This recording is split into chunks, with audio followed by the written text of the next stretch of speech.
They said a black man couldn't do it. They said his hands weren't steady enough, his mind not sharp enough, his place not worthy enough to touch the machinery that would decide the fate of the free world.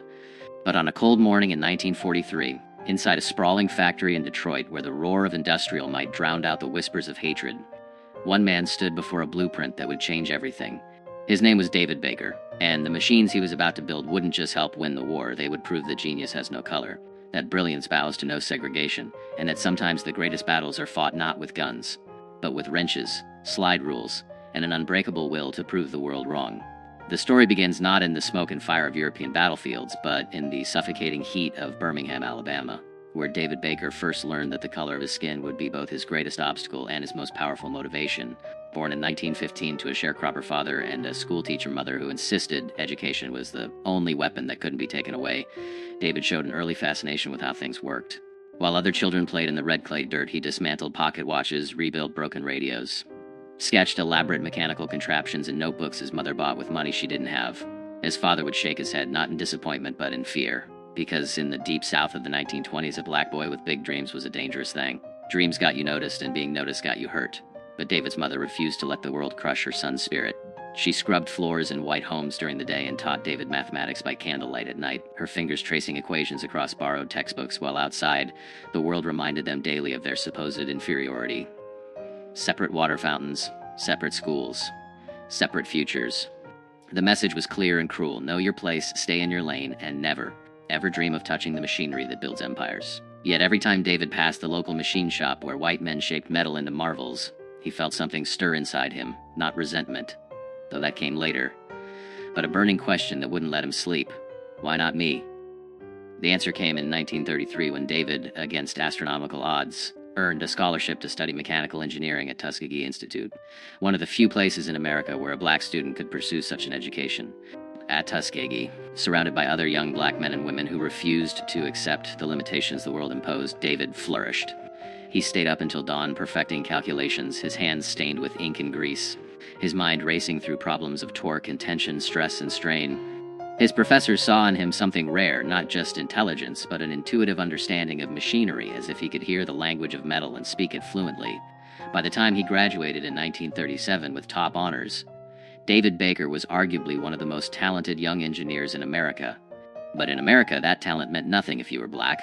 He applied to every major engineering firm in the country: Ford, General Motors, General Electric, Westinghouse. The rejection letters came like clockwork, each one a knife wrapped in polite language. Some didn't bother with politeness. One letter simply stated, "We do not employ colored engineers." Another suggested he might be better suited for janitorial work. David kept every rejection letter, stacking them in a box beneath his bed, and every night he looked at that box and made himself a promise. Someday, somehow, he would build something so important, so undeniable, that they would have to acknowledge him. He didn't know that the opportunity would come wrapped in the most devastating war humanity had ever seen. December 7th, 1941, Pearl Harbor burns. America, thrust into global conflict, suddenly faces an existential crisis. It needs machines. Thousands upon thousands of machines, and it needs them fast. Tanks, planes, ships, artillery. The industrial heartland of America, Detroit in particular, transforms overnight into what President Roosevelt calls the arsenal of democracy. Single quotes factories that once made automobiles now make bombers. Assembly lines that produced family sedans now produce Sherman tanks. And in this desperate scramble to arm a nation, something unprecedented happens. The color line begins to blur. Not because America suddenly becomes enlightened, but because it has no choice. The war demands more workers than white America can supply. And so reluctantly, grudgingly, the factories open their doors to black workers. Not with welcome, but with necessity. David Baker arrives at the Willow Run bomber plant in Michigan in January 1943, one of thousands of black Americans migrating north for war work. And the plant is a marvel, the largest factory under one roof in the world, nearly a mile long, designed to mass-produce B-24 Liberator bombers at a rate that seems impossible. One bomber every hour. It's an assembly line on a scale never before attempted, and it's chaos. Production goals aren't being met. Bottlenecks clog the line. Machinery breaks down faster than it can be repaired. The pressure is immense because across the Atlantic, American boys are dying. And they're dying in part because they don't have enough air support. Every day of delay at Willow Run means more Gold Star mothers, more telegrams that begin with, "We regret to inform you." David is hired not as an engineer, they won't give him that title, but as a technical assistant, which really means he's expected to carry tools for white engineers and keep his mouth shut. He's assigned to the machine shop, a massive space filled with lathes. milling machines, drill presses, the heartbeat of the factory where precision parts are manufactured. On his first day, he walks through clouds of metallic dust, past machines tended by men who glance at him with expressions ranging from curiosity to contempt. A white foreman, a man named Sullivan with a beer gut and a cigarette perpetually dangling from his lips, looks David up and down and says, "You can read blueprints, boy?" David, swallowing his anger at that word, at the condescension dripping from it, simply nods. Sullivan tosses him a blueprint for a hydraulic actuator component, a complex part with tolerances measured in thousandths of an inch. "File this away," Sullivan says, dismissing him. But David doesn't file it away. He studies it, and within 10 minutes he spots a design flaw that will cause the component to fail under stress. He hesitates. This is his first day. He's been hired to carry tools, not to question the work of white engineers with decades of experience. But he remembers his mother's words from childhood. If you know something is right, speak it. The world may punish you for speaking, but it will definitely punish you for staying silent. So David approaches Sullivan, blueprint in hand, and politely, carefully explains the problem. Sullivan's face reddens. The other men in the shop go quiet, watching this moment that could end very badly. "You think you know better than the engineers who designed this." Sullivan's voice is dangerous. David meets his eyes and says simply, "I think the math doesn't lie." "Sir, it's a gamble that could get him fired on the spot. Blacklisted from war work, sent back to a South that has nothing for him." But Sullivan, to his credit, actually looks at the blueprint, follows David's calculations, and after a long, tense silence, nods slowly. "Test it," he says.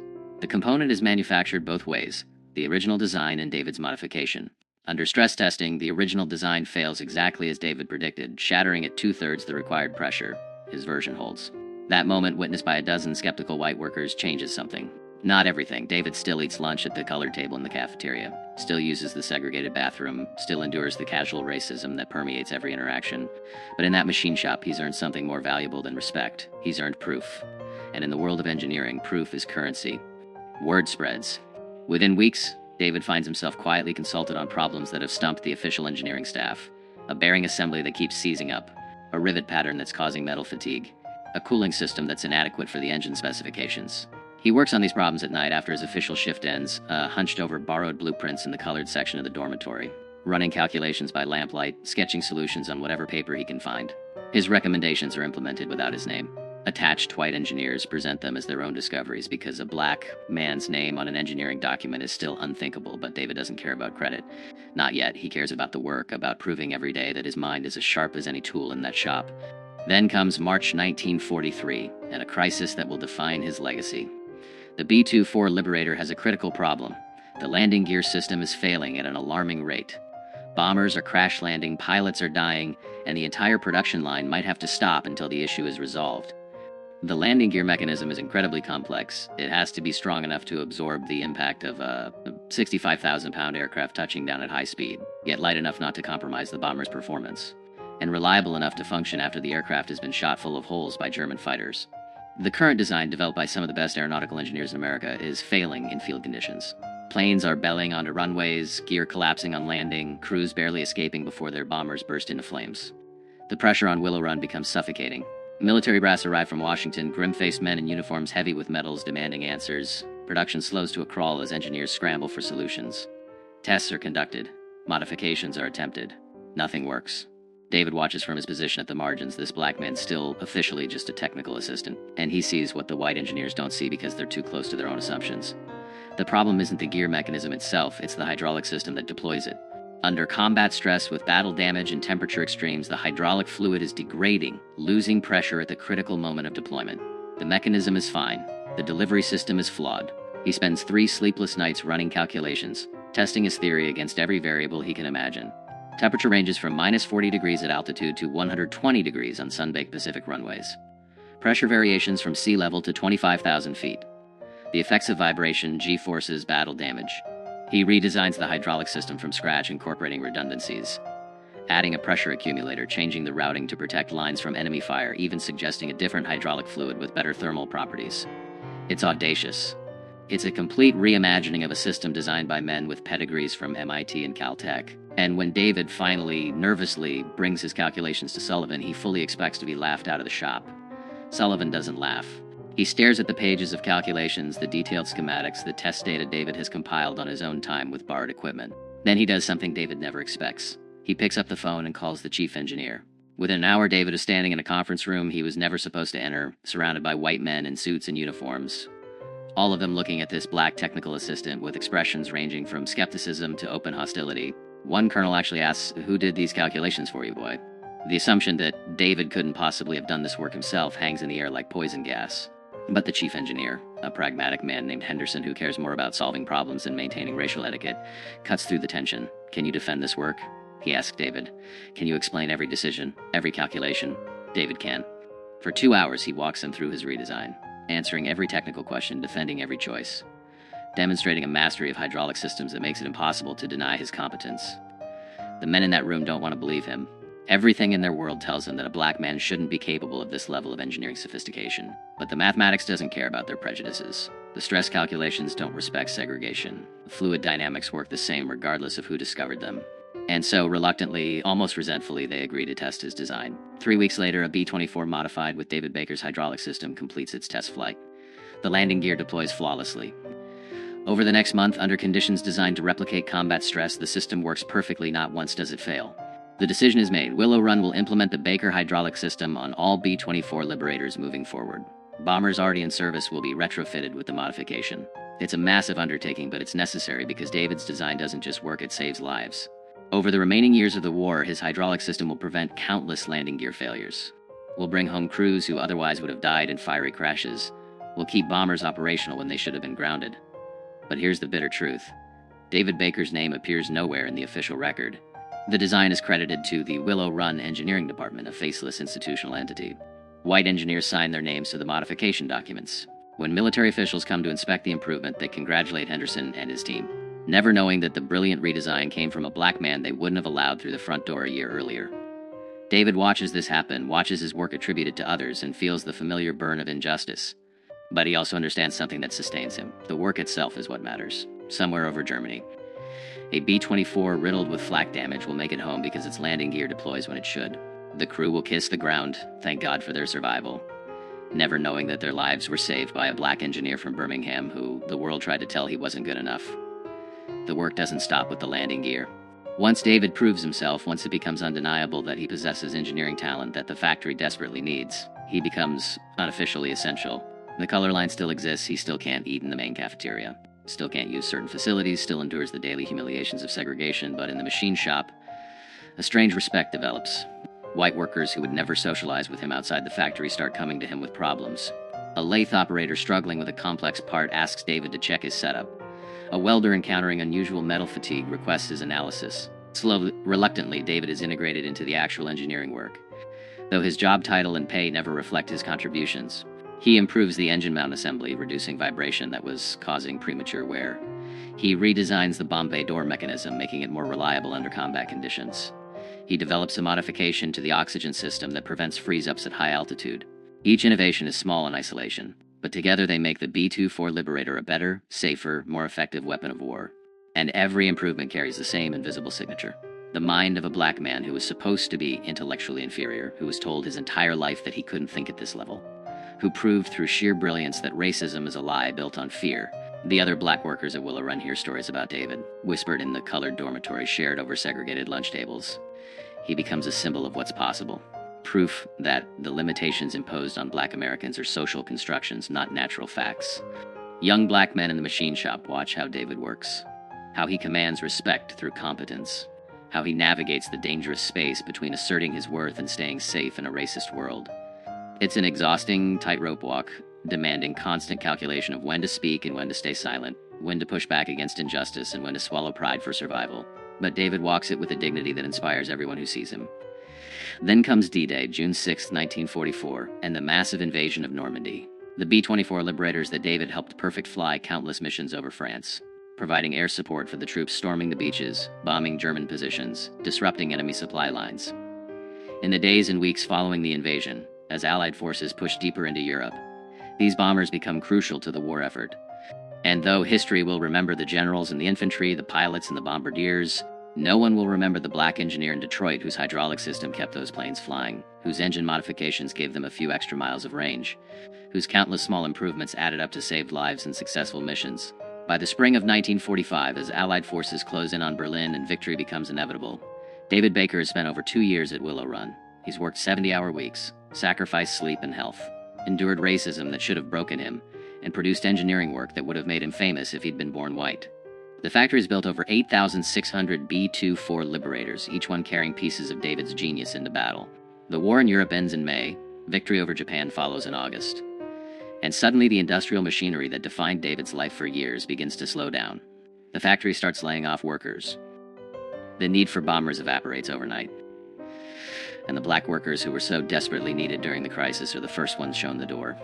David receives his termination notice in September 1945, along with thousands of other black workers who powered the arsenal of democracy but are no longer needed. Now that democracy has been saved, the notice thanks him for his service as a technical assistant and provides 2 weeks severance. There's no mention of his engineering contributions. No acknowledgement of the innovations that saved countless lives. No offer to retain him in the post-war era when factories will go back to making cars. Sullivan, the foreman who initially doubted David but grew to respect him, finds him in the machine shop on his last day. The old man looks uncomfortable, doesn't quite meet David's eyes, and says gruffly, "You're the best engineer I ever worked with, Baker." I'm sorry it has to end this way. It's not enough. It doesn't undo the injustice. It doesn't provide David with the career he earned, but it's something. An acknowledgement, however private, that David Baker was never just a technical assistant. He was the man who helped beat Hitler with mathematics and metal, with hydraulics and hope. After the war, David tries to leverage his Willow Run experience into an engineering career. He applies to firms in Detroit, in Chicago, in New York, carefully crafting his resume to highlight his contributions while navigating the impossible task of claiming credit for work that was officially attributed to others. He can't exactly write redesigned hydraulic system for B-24 Liberator when there's no official record of his involvement. The engineering firms look at his resume, see his degree from Tuskegee, note his race, and the rejections come just like they did in 1937. The war changed many things, but it didn't change America's fundamental unwillingness to see black genius as equal to white mediocrity. He eventually finds work as a high school mathematics and physics teacher in Detroit's black neighborhood, educating the next generation, trying to pass on not just knowledge but the belief that they can achieve anything despite a world designed to stop them. It's honorable work, important work, but David knows he's capable of so much more. At night, he sits in his small apartment surrounded by engineering textbooks and drafting tools he rarely uses, and wonders what he could have built if America had let him. How many innovations died because a talented black engineer was confined to a classroom instead of a laboratory? How much potential was wasted because racism valued skin color over capability? Decades pass. The story of Willow Run becomes legend. The tale of American industrial might defeating fascism through sheer productive capacity. Books are written, documentaries are made. Museums preserve B-24 Liberators as symbols of the greatest generation's triumph.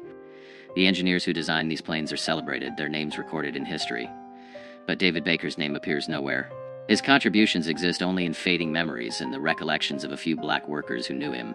In the private knowledge of men like Sullivan, who saw his genius firsthand but never fought to ensure he received recognition. David Baker dies in 1983 at age 68, having never received public acknowledgement for his wartime contributions. His obituary in the local Detroit newspaper identifies him as a retired teacher and community leader.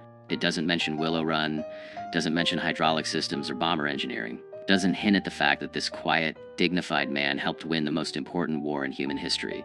His story, like the stories of thousands of black Americans who contributed to victory but were erased from the narrative, seems destined to disappear completely, another casualty of America's selective memory. But here's what racism couldn't destroy: the work itself. Every B-24 Liberator that made it home safely with David's hydraulic system. Every crew member who survived a landing that should have been fatal because a black engineer from Birmingham understood fluid dynamics better than the white men with famous names and prestigious degrees. Every bomb that reached its target because David's engine modifications gave the plane just enough extra performance.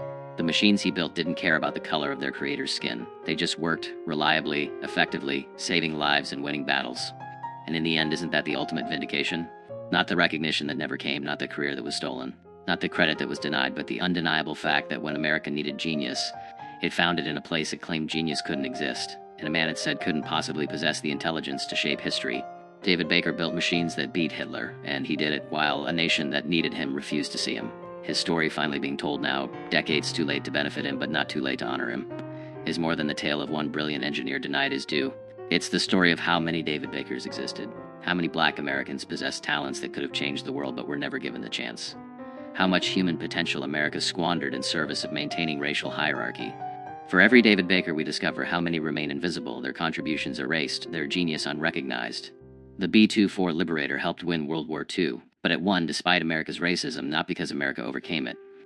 And the men and women who built those planes, who designed their systems, who solved the engineering problems that kept them flying, many of them were black Americans whose names we'll never know, whose brilliance was stolen by a society that couldn't admit they possessed it. David Baker deserved better. He deserved to sign his name to his designs, to be celebrated as the engineering genius he was, to build a career worthy of his talents, to see his children grow up knowing their father helped save the world. He deserved to live in an America that judged him by his capabilities rather than his color.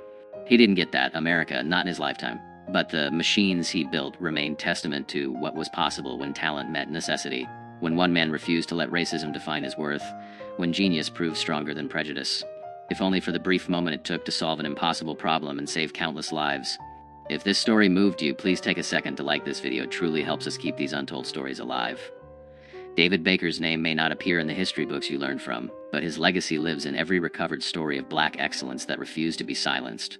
Share your thoughts in the comments below, especially if you know of other forgotten heroes whose contributions deserve recognition. And don't forget to subscribe to this channel to discover more real stories of black Americans whose courage, brilliance, and determination changed the course of history, even when history tried to forget them.